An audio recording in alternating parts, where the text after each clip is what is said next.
अस्सलाम वालेकुम व्यूअर्स। पिछले माह जुलाई में मुख्तलिफ़ कैडेट कॉलेज में दाखिला के लिए अखबारात में इश्तहार शाया हो चुके हैं। कैडेट कॉलेज में military college Jhelum, PF public school Sargodha, PF public school लोटोपा और दीगर मुख्तलिफ़ कैडेट कॉलेज शामिल हैं जिनके इश्तहारात आ चुके हैं। पिछली वीडियो में मैंने पीएफ पब्लिक स्कूल सरगोदा के बारे में शाया होने वाले इश्तहार के मुताबिक इम्तहानी शेड्यूल का आपको बताया था। आज मैं आपको पीएफ पब्लिक स्कूल लोटोपा के शेड्यूल के बारे में बताता हूं।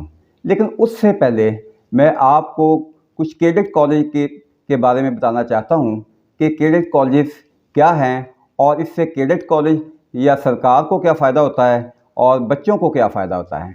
कैडेट कॉलेज जो हैं ये हुकूमत ने टैलेंट जो है उसको हंट करने के लिए कायम किए थे कि एक अच्छे टैलेंटेड बच्चे जो हैं उनको मेयारी तालीम देकर उनकी जिस्मानी नशोनुमा और फ़िज़िकल फ़िटनेस के मेयार को अच्छी तरह बुलंद करके उनको तैयार किया जाए। तुलबा को इसमें क्या फ़ायदा होता है? टैलेंटेड तुलबा जो कि सिर्फ आम माहौल के स्कूल में रहते हुए किसी भी मोड़ पर उनकी जो है वो तवज्जो जो है वो कहीं तालीम से हट सकती है और उनको अच्छी तालीम के मौके उनके ज़ाया हो सकते हैं।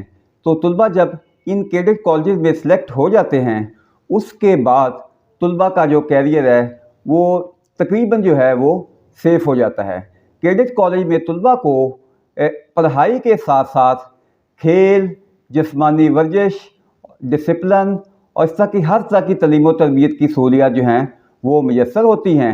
और 8th क्लास में दाखिला के बाद जब वो 5 साल के बाद FSC मुकम्मल करते हैं उस वक़्त तक ये तुलबा जो हैं ये अच्छी तरह से नज़्म व ज़ब्त के दायरा में आ चुके होते हैं और उसके बाद वो ISSB वगैरह में जाते हैं क्योंकि इनकी ट्रेनिंग और तालीम व तरबियत इतनी अच्छी हो चुकी होती है कि इनमें मैक्सिमम तादाद जो है वो सिलेक्शन बोर्ड में कामयाब हो जाती है और उसके बाद वो अपना कैरियर जो है वो as GD pilot, aeronautical engineer या PF की दूसरी ब्रांचेज में वो अपना कैरियर शुरू कर सकते हैं।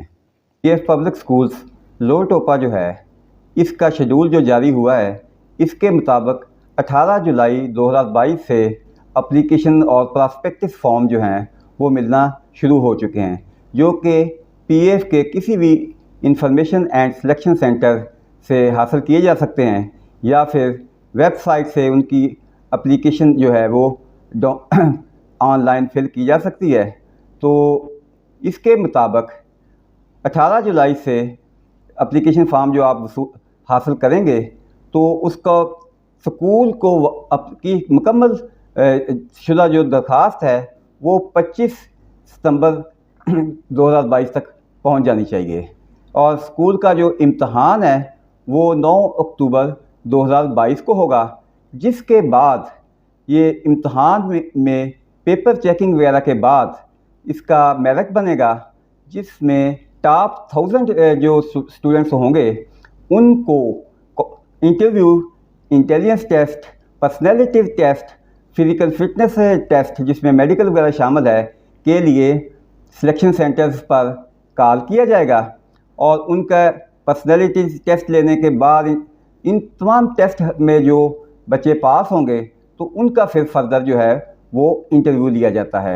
इंटरव्यू के दौरान एक मुकम्मल बोर्ड बैठा होता है जिसमें कॉलेज का प्रिंसिपल होता है, उसमें साइकोलॉजिस्ट होता है और तमाम सब्जेक्ट्स जो हैं उनके टीचर्स मौजूद होते हैं जो अपने अपने मज़मून के बारे में बच्चे की काबिलियत जांचने के लिए उसको सवालात करते हैं और प्रिंसिपल भी इसी तरह से कुछ सवालात करता है और साइकोलॉजिस्ट जो होता है वो जज कर रहा होता है कि बच्चे में कितना एतमाद है, उसका कॉन्फिडेंस कितना है, खुद एतमादी कितनी है। ये बच्चा जो है अगर ये हमारे एक कॉलेज में दाखिल होता है तो ये परफॉर्म क्या करेगा। तो इस तरह से ये सिलेक्शन यहाँ पे इसके बाद जो मरहला होता है वहाँ पे ये है कि जो बच्चे जो उनके मेयार के मुताबिक कॉलेज के मेयार के मुताबिक सही करार दिए जाते हैं उनको फिर तकरीबन 300 के करीब बच्चों को फाइनल जो है मेडिकल के लिए बुलाया जाता है। फाइनल मेडिकल जो होता है ये सेंट्रल मेडिकल बोर्ड पीएफ के तहत होता है, जिसमें जीडीपी लेवल का म्यार का जो है मेडिकल किया जाता है, क्योंकि पहली जो रिक्वायरमेंट होती है पीएफ की वो पाकिस्तान में जीडीपी पायलट्स जो हैं उनके उन्होंने उस ब्रांच में जो है वो रखना होता है। और उसके बाद अगर तो दौरान तालीम जो है 5 साल के दौरान किसी बच्चे को ऐनक वगैरह लग चुकी हो तो ये बच्चे जो हैं ये एरोनॉटिकल ब्रांच में चले जाते हैं, और अगर वहाँ से भी तादाद पूरी हो जाए तो बाकी जो हैं उनको एयर डिफेंस और एडमिनिस्ट्रेशन ब्रांच वगैरह में भी सिलेक्ट किया जाता है।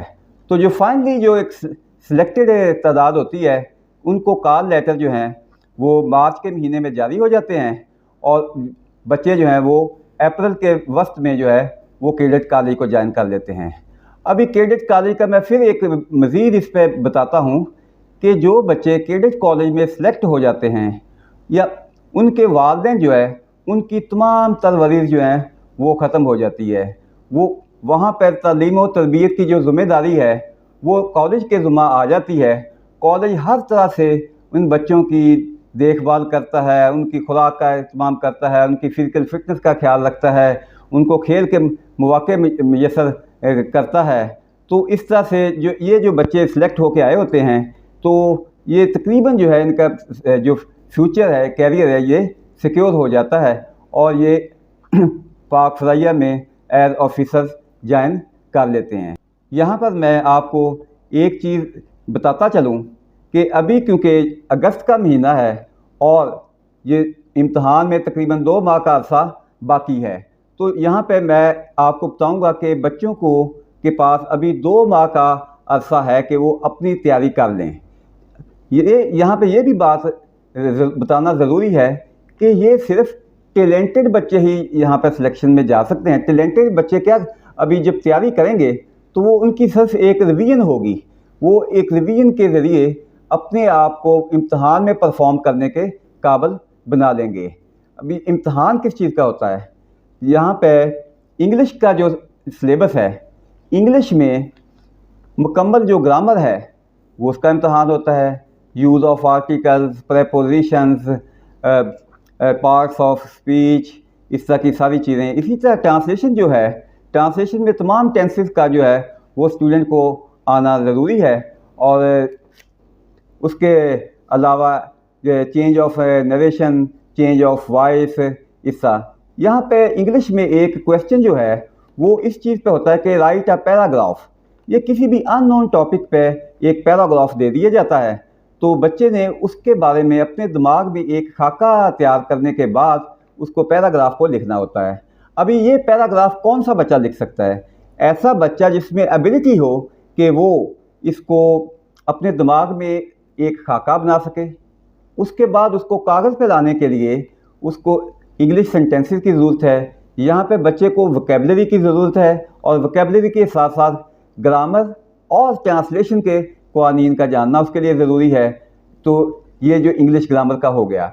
अभी यहाँ पे एक चीज़ है कि उर्दू ग्रामर, उर्दू की जो ग्रामर है, आम तौर पे हमारे यहाँ उर्दू की ग्रामर में बच्चे कुछ पीछे होते हैं।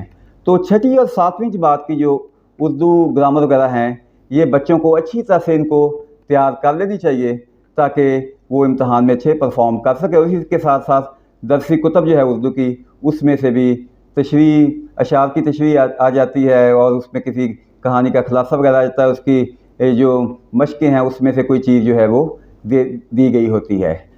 अभी ये 2 सब्जेक्ट कवर हो गए। अभी तीसरा सब्जेक्ट है मैथमेटिक्स। मैथमेटिक्स जो है, जो टैलेंटेड बच्चे होते हैं अमूमन उनके मैथमेटिक्स ऐसे 100% के करीब होती है। इसमें MCQs भी होते हैं, और इसके साथ साथ इसमें जो है वो लॉन्ग क्वेश्चन भी होते हैं, शॉर्ट क्वेश्चन भी होते हैं। MCQs को हल करने के लिए ज़रूरी है कि बच्चा जो है उसको बेसिक्स ऑफ मैथ का पता होना चाहिए। मैथ में जो बेसिक्स हैं उससे आगे जाके क्वेश्चंस बनते हैं, तो जो बेसिक्स जो लॉ होते हैं मैथमेटिक्स के, उनका पता होना ज़रूरी है। चौथा सब्जेक्ट जो है वो है साइंस। साइंस में MCQs भी होते हैं, लेबलिंग ऑफ द डायग्राम भी होती है, शॉर्ट क्वेश्चन आंसर भी होते हैं, और कुछ एक दो लॉन्ग क्वेश्चन आंसर भी होते हैं। अभी ये MCQs को और शॉर्ट क्वेश्चन आंसर को जो तैयारी के लिए ये ज़रूरी है कि उम्मीदवार ने जो है अच्छी तरह से तैयारी की हो, साइंस को सब्जेक्ट को बिल्कुल समझ कर, और उसकी जिस तरह से भी MCQ बना लिया जाए और वो बच्चा जो है उसको हल कर सके और सिलेक्ट हो सके। Thank you.